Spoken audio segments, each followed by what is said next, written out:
Chosen One! Welcome to The Chosen One. I am your host, Qui-Gon Din, and I am joined by HailCthulu. This is a bonus episode, not originally planned, but AMG gave us the deets on This is Rogue One, so I thought me and my brother in arms over here would be getting into some deliberate first intentions. Yeah, I'm super excited. It's been a month since we heard anything about Shatterpoint. Well, out of AMG at least.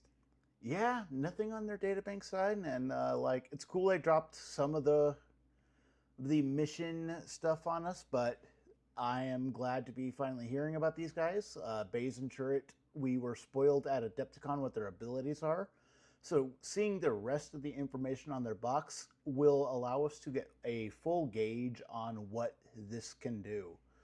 So right off the bat, we're going to get into Jyn Erso Stardust. She is an 8 squad point primary that brings 3 force. She is a Rebel Alliance Scoundrel Spy unit, and she brings us a tactic. This is a really interesting one. This is a rebellion, isn't it? Choose this unit or an allied Rebel Alliance supporting unit. One character in the chosen unit may dash or may make a 5-die attack. This is a pretty good tactic right off the bat, and it will combo with a couple of other things later down the line. I think this is a pretty good start. I think outside of turn 1, you're going to get that 5-die attack. Because you can get your supports up. They'll be mid-range on the map, probably make a 5-die attack.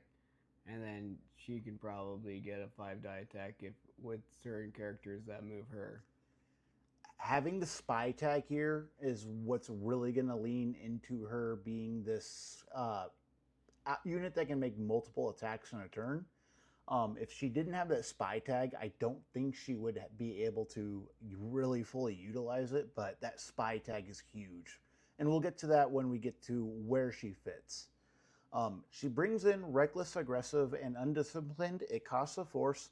This is your basic. You send her into a group of characters, and for each character she's engaged with outside of her target, she's going to add 2 attack dice to the roll. It's the same thing that Mando has. It's the same thing that Boosh have.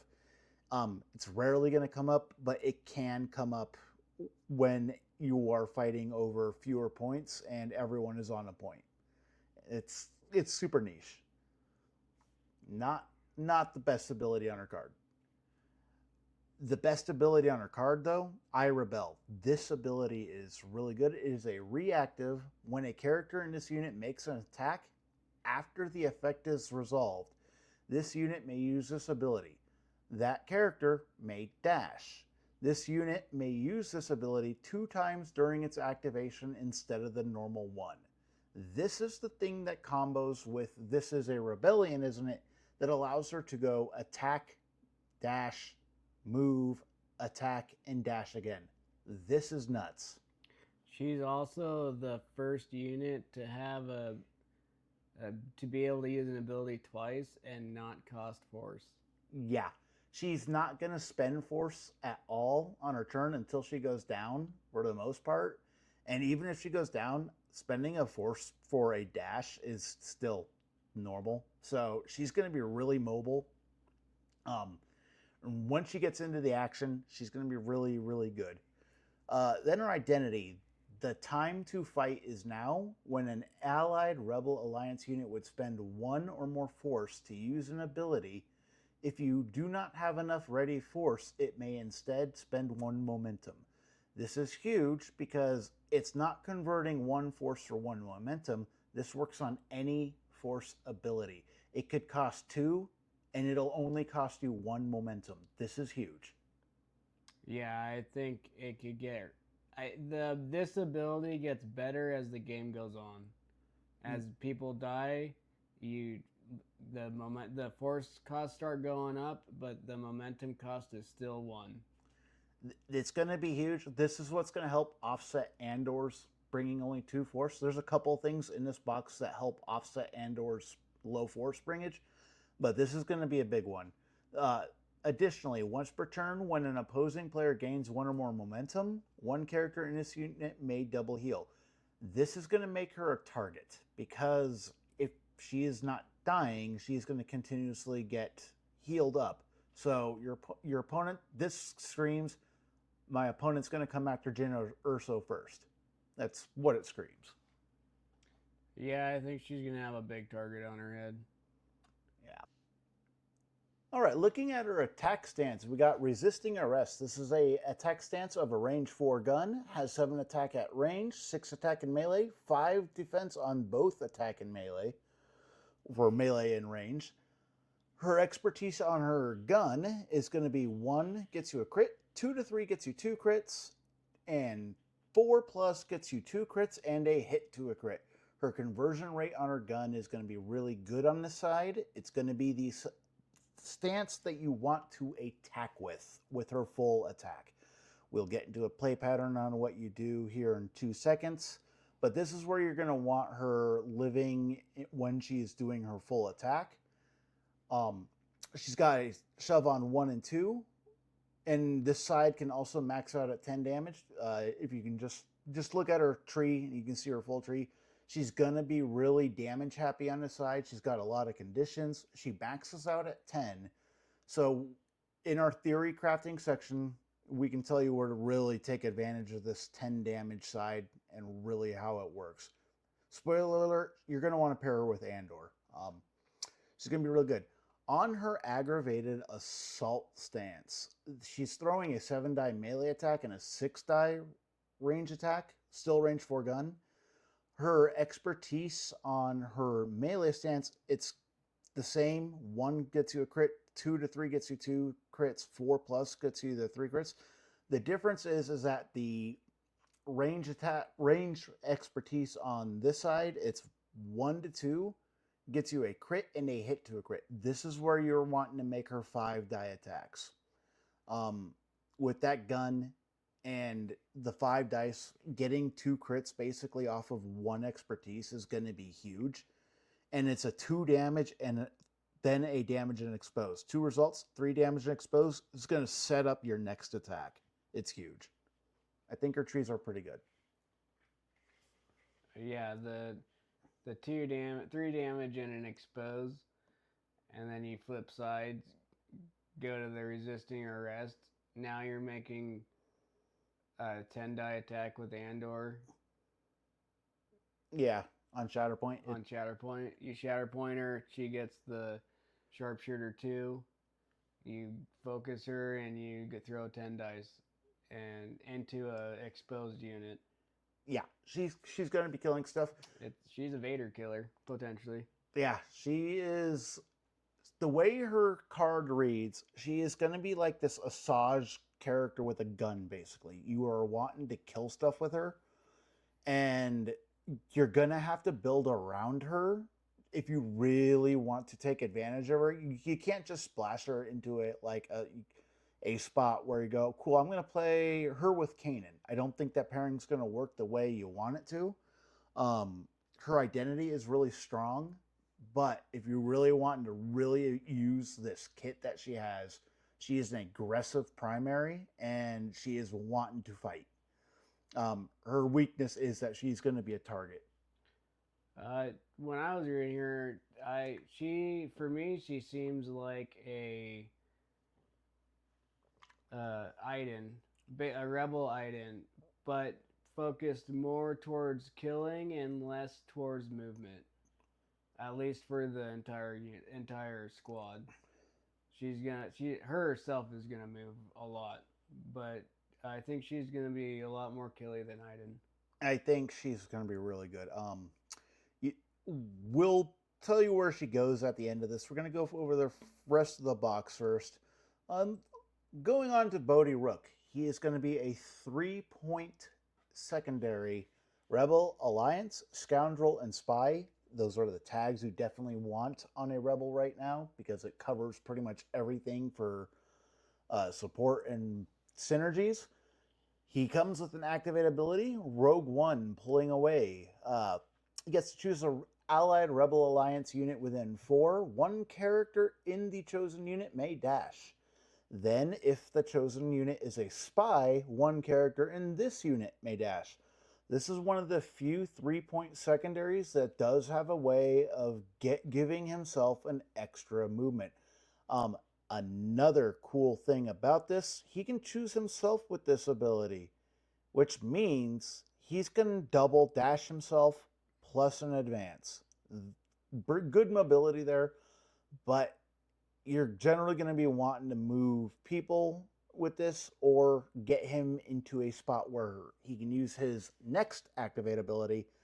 I just need an open line. If one or more characters in this unit are contesting an active objective that you control and there are no enemy characters contesting that objective, roll 3 attack dice unless your opponent spends 1 momentum. Then if dice were rolled, gain 1 momentum for each expertise roll in the roll. This is he can farm expertise and he can get anywhere onto an open point to do it. He's a very good turn 1 play. Yeah, it's just your opponent's going to have to spend that momentum. It will consistently get you 1 momentum. So it's either going to read, basically, you got a 42% chance at hitting 1 momentum with the die roll. This is going to read either your opponent losing momentum or you gaining a momentum. It's just really good. Until he goes down, this is free. It's really strong. Then we're looking at his innate. Galen said I could get right by myself if I was brave enough. After Rebel or Allied Rebel Alliance characters within 3 that are contesting 1 or more active objectives had Steadfast, and Allied Spy characters within 3 that are contesting 1 or more active objectives have immunity to expose. The Steadfast is the big one here. Yeah, he's gonna pair really well with Luke. His kit definitely reads, put me with Luke. He can dash Luke. Outside of Luke, I don't think you're going to see a lot of him on the table. He's cool, but I don't think he's bringing enough to your list compared to that of secondary Luke. Secondary Luke is still, in my opinion, the go-to 3-point secondary for Rebels. But this guy with Luke Skywalker Jedi, or if you are taking like this box with Charming Leia's box, he's going to be a really good fit for a lot of spots. He's got a really strong tree. He's got a range 5 gun, range 6 attack dice at range, 5 at melee, 5 on range defense, 4 on melee defense. You look at, he's got 1 to 2 on his gun, gives you 2 hits, 3+ is a crit and a hit, and then he's got a really solid tree. He very much reminds me of Pawns. Yeah, I really, thinking about him, I really like if you are a turn 1 player, he allows you to basically score a point on a turn you can't score points. You run him up, you take a midline point, you force your opponent to lose a momentum or gain a momentum, and I think it's a pretty strong turn 1 play. Heck, you can even keep him in the back line and do that. Like either one. You keep him on a point, and you just, but it has to be on his activation. His activation. The play pattern with this guy is, but if you put him up midline, you can get that steadfast bubble up. Yes. So you got 2 play patterns with him. You can have him be this momentum farmer and keep him in a backline objective that's going to be safe from the opponent, or you can put him up in the midline and have these bubbles that can really keep guys on points. The problem with doing that is he's going to be very much a target and he will go down fast compared to Luke. He doesn't have hunker synergies. He's going to be a pretty easy target.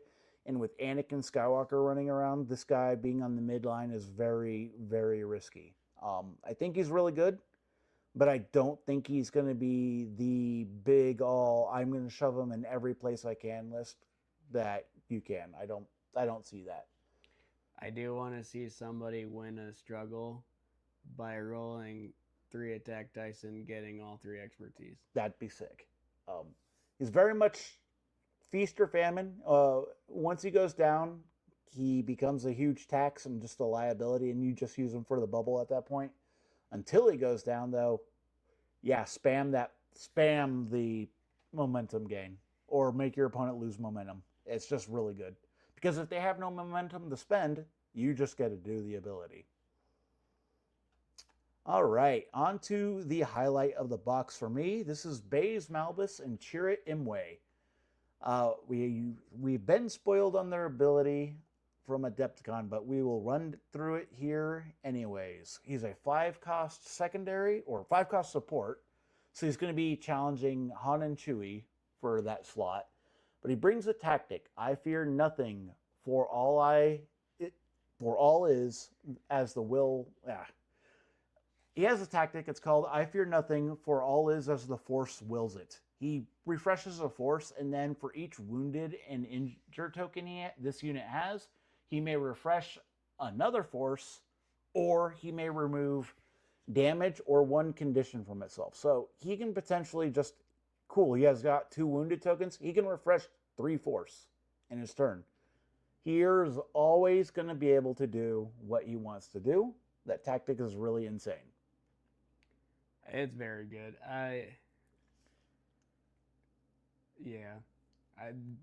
There's nothing bad or like he will always do something. You can't condition stack him. You can't do any of that. It's really solid. We've been in worse cages than this one. It's an active ability, costs 1 Force. If this character's active stance is I am one with the Force, each character in this unit may dash. If its active stance is the Force is with me, one character in this unit may reposition. Oh, I didn't catch that. Okay. This definitely does matter, because I thought both of them reposition. It's only one. Reading this up close again, now it actually makes more sense. So, you can make it so one of them is going to be able to reposition and get to a point, or both get the dash. It's going to be, that's tricky. So, definitely got to watch where you play these guys and their play patterns. It's not going to be too hard to get off because it is a activate ability, so you can flip to whatever side you want and get whatever you need. Yeah. Definitely at the beginning of the game, you're definitely wanting to dash both of them to get them on up the board. So I feel that is going to be their play pattern. They're either going to start in that stance, or you're going to... The active ability, doesn't matter what stance they're in, you're going to be able to trigger whatever one you want. Yeah, you just flip to whatever one you need. Yeah. Guardians of the Wills. This is their innate. When this unit's active stance is I am one with the Force, characters in this unit have cover 1 and sharpshooter 1. This is his range side. He gets a little bit better of an attack on range than he does melee. And then while this unit's active stance is the Force is with me, characters in this unit have steadfast and impact 1. This is going to be their melee stance. This is going to allow them to hit harder in melee.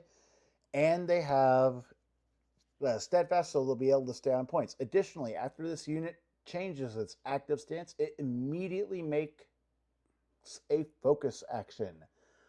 This is a good way of triggering it. Make sure they have their impact or sharpshooter. It's going to allow them to hit that much harder, and this is always free. So, and this will not trigger strain as well. It's an innate. Yep, this is really strong. No character as of yet has an ability that's free that gives them a focus and impact, or focus and sharpshooter. It's always costed a Force. Yeah, this is nuts. It's their last innate. He's praying for the door to open. This ability is going to sound kind of confusing at first, but I will walk you through it. When determining control of an active objective that all characters in this unit can test, if there is a tie, you may spend a Force. If you do, remove an opponent's control token from that objective. Then, if you spent Force and you did not remove an opponent's control token, gain a momentum. This basically reads, if you are tying a point and do not control the point, or while you are tying a point and both these characters are on a point, it is basically Grand Inquisitor's ability. You're just going to remove control. No one's going to control the point. If the point is tied and you spend the force and no one controls the point or you control the point, you are going to spend a force and you will gain a momentum. This ability works during every turn that they're contesting. So you can get these guys to farm momentum. It is extremely niche to pull off, though. Yeah, it this happens not only on your turn, but it also happens on your opponent's turn because it's whenever you're determining control, and that happens at the end of every turn. So your opponent, if you control the point and it's a tie, your opponent's either going to move that unit off the point to turn this off, or they're going to push one of these guys off the point. It's really easy to turn it off, but if you can manage to farm it, this is where Steadfast is going to be big. These guys could just start spending force to farm momentum, and it's going to be a way to help you score out sooner. It's not going to be something you're going to build around. No, it's rarely going to come up. We look at their trees. So these guys have 6 melee and 6 range attack on both stances, and they have 5 on all their defenses. Their range side, the I am one with the force, when they're in their range side, their expertise is going to be 1 gets you 1 crit, 2 gets you a crit and a hit, 3 gets you 2 crits and a pin on their range expertise. And their melee expertise is going to be 1 to 2 gets you a crit, 3 gets you a crit and a hit, 4 gets you 2 crits and an a strain. The basic thing on what you're going to try and do here is you're going to set up them to try to do their range attacks if you're going on the range side, and melee for melee, because it just switches. The thresholds switch on each side, making it more effective if you're going on the range, if they have the impact or sharpshooter. But it's not so different that if you end up having, say you're in I'm one with the force, when you gain that focus, if they're both having to make a melee attack, it's not that much of a difference compared to the other side, but you are losing a dice and you are losing a threshold on expertise. If you set these guys up right, these guys will be wounding pretty much anything they focus fire into, if it's a secondary or support. Their trees are very good at spreading conditions, and nothing too crazy. I really like the forces with me. The defense expertise is pretty good when they get steadfast on that side, so even if they get knocked off the point, you're just going to dash right back onto it. And I like these guys when Luke Skywalker is paired across from them, because then they get the immunity to pin as well. Yep. Them and Luke will be really good together. Yep, can't put them in the same squad, but them on the board together, you're going to be able to do some stuff. These guys, in my opinion, Baze and Turret replace Han and Chewie as the splashable 5-point rebel that you want to play with your lists. He is they are super consistent and have really strong play patterns. I think these guys are home runs. Oh yeah, I think for me, they outshined Han and Chewie. I mean, they don't even have to work for their force refresh. They just get it at the start of the activation. They don't have to kill anything, do anything for it. And their expertise is pretty solid. And I think they're going to be just as killy. Yeah. Each of them basically max out at 6 damage on their trees, if you full tree on both sides. But it's the amount of conditions that they are also spreading on their trees. So for them focus firing stuff, they only need to get 3 down their tree, and they're killing any piece in the game for the most part. Like, if they can get 3 down on each attack, they are going to kill anything that has 10 or less health.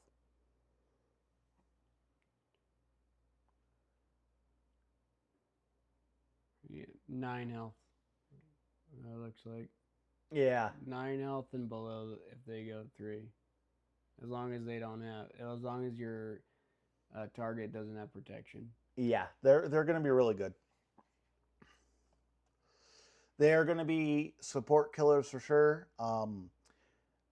If you pair these guys alongside Han and Chewie, you can make it so your list is really maximizing on supports and primaries at the cost of some of your secondaries power.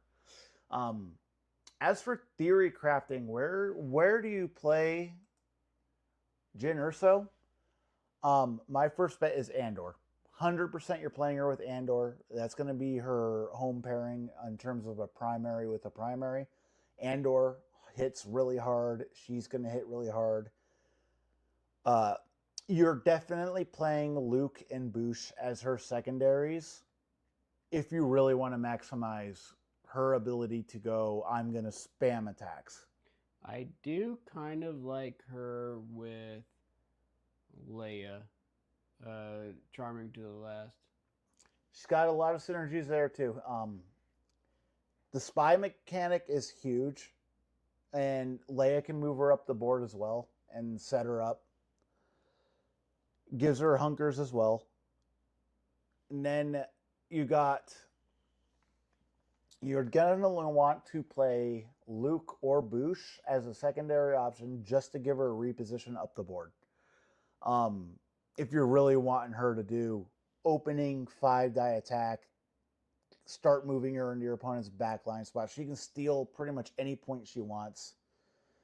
Really a mobility piece that if you put the right support with her, she can do a lot of work on the field. I think she's a much needed attrition piece for Rebels because I think they really only had Han and Chewie. They also had Kanan and Han and Chewie, Kanan, and Luke Jedi. Those are like the commandos. Yeah. I think she's going to be a very fun attrition piece, but she's going to have a target over her head, and she's not going to be as she's not as durable as Iden is. She's not tanky in the least. She's gonna go down like a sack of shit to anything that hits vaguely hard. She definitely is going to be a piece that's even at risk by Anakin attacking her. Anakin can one-shot her very consistently. Mace is going to do it. Vader definitely will do it. She even going up against characters like Kanan, she will have problems. She does not have the defensive expertise to stay alive. 1 to 2 gets you a block. That's rough. What about armor? How much damage does she do again? Armor does 9 max, so an armor exposing her is really going to hurt her. So her strength is that she doesn't spend force until she's wounded. The downside is once she gets wounded, she's going to be a target even still because she's only spending 1 force for. And she can do the harassment game where you go in, attack, and just flank and go away. Yeah. She's going to be a very hit and run type piece, but she's also going to be setting up a lot of wounds. Her with Andor is going to be a really good pairing because of Andor's end of struggle spread damage. Yeah. Yep. She weakens everybody, and Andor gets the I'm going to blow up everything. Yeah, which we consistently get about 2 damage with that ability. Yeah. So right off the bat, the list I'm going to be testing first with her, it's her with Andor. Boosh and Luke are your secondaries because they can reposition your spy list. Every unit in that list is going to be spy minus Baze and Turret. And then your supports will be Han and Chewie and Baze and Turret. They refresh force, and they actually make up for the lack of attrition that your secondaries are going to bring. Your supports and primaries in this list are going to hit hard. And your supports are going to be pretty hard to kill because they are 9 stamina and 10 stamina. Yeah, they will. Yeah, they're going to be pretty good. I think. As for Bodi Rook, he will be played if you're taking Jyn with Leia, or if you're doing a Luke squad, like Luke Jedi, that's where you want this guy. Yeah, I think it's hard to say if you take Bodi or secondary Luke, because I think they're both fighting for a spy list. But definitely, if you are playing primary Luke, I think Bodi is the way to go. That I agree. If you're taking Jyn, that's where I think you want Luke because of the reposition on his tactic to get her up the board in position to really start hammering stuff down. I think Bodi though is going to see a lot of play. He's just going to be good.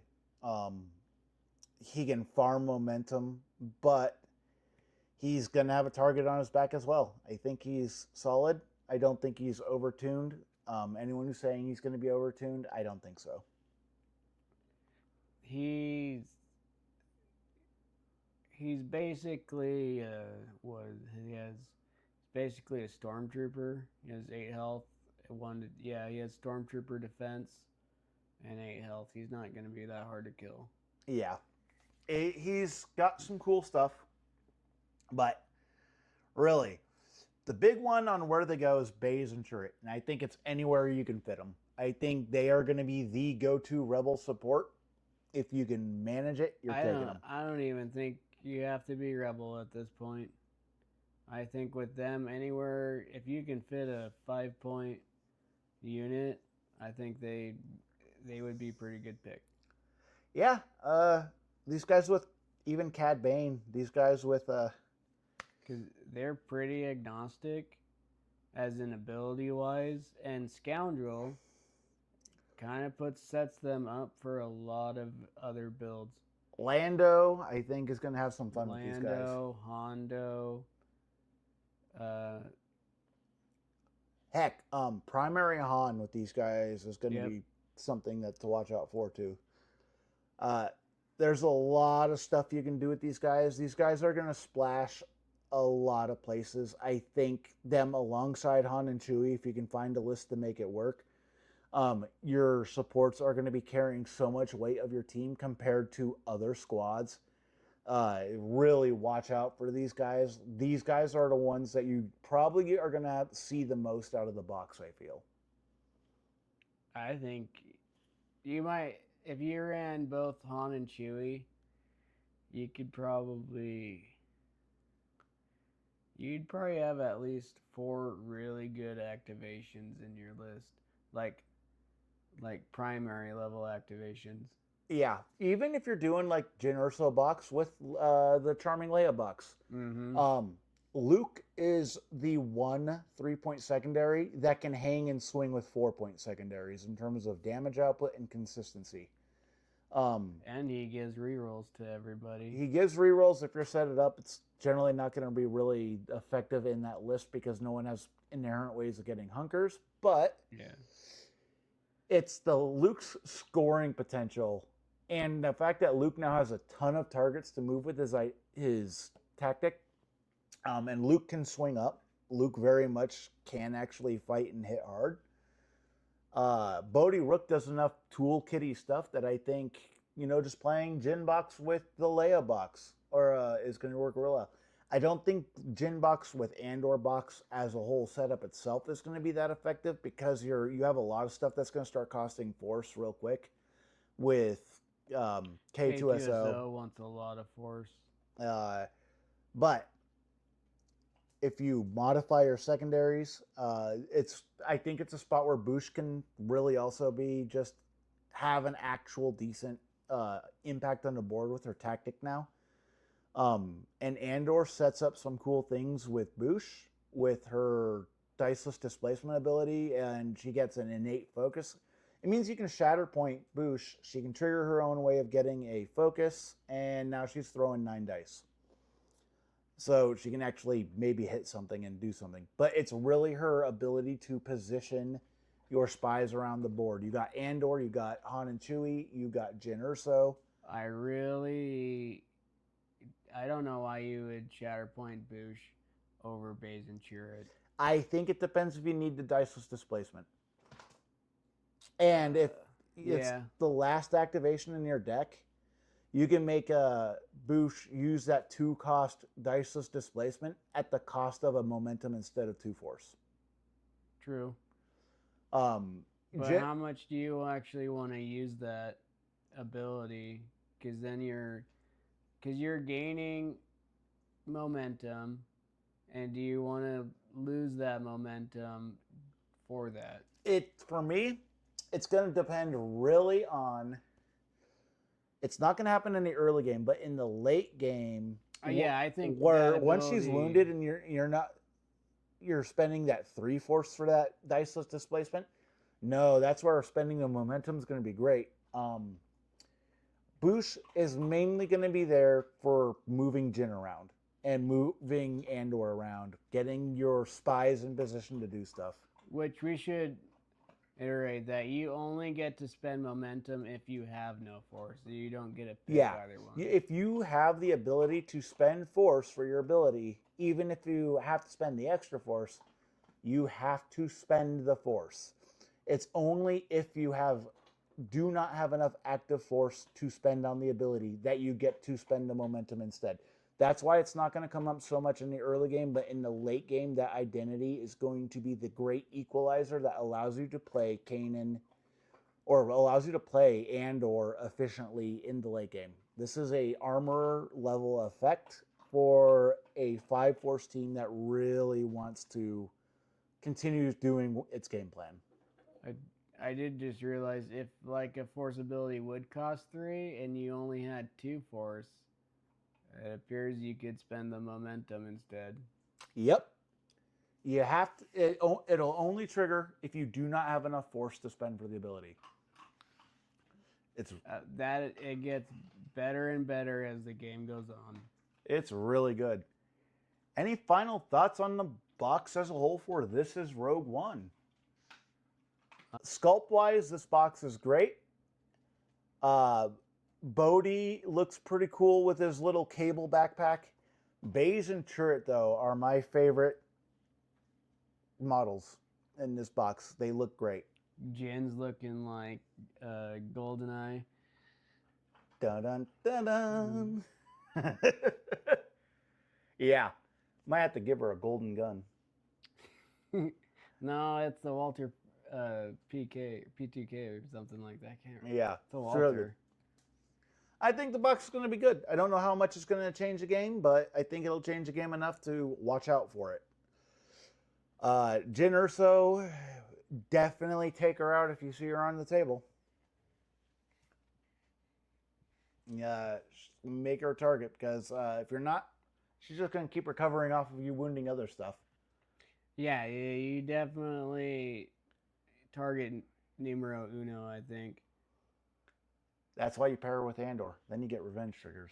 Yeah, that's why I was saying I think Leia too is a really good pairing for her. I think we have a good first impression. We'll come back to the box as we start testing it for some content later on, and really once we get the full feel of this box on the table, we'll keep you updated with the results. This has been The Chosen One, a Star Wars Shatterpoint podcast. I am your host, Qui-Gon Din, and stay frosty, people.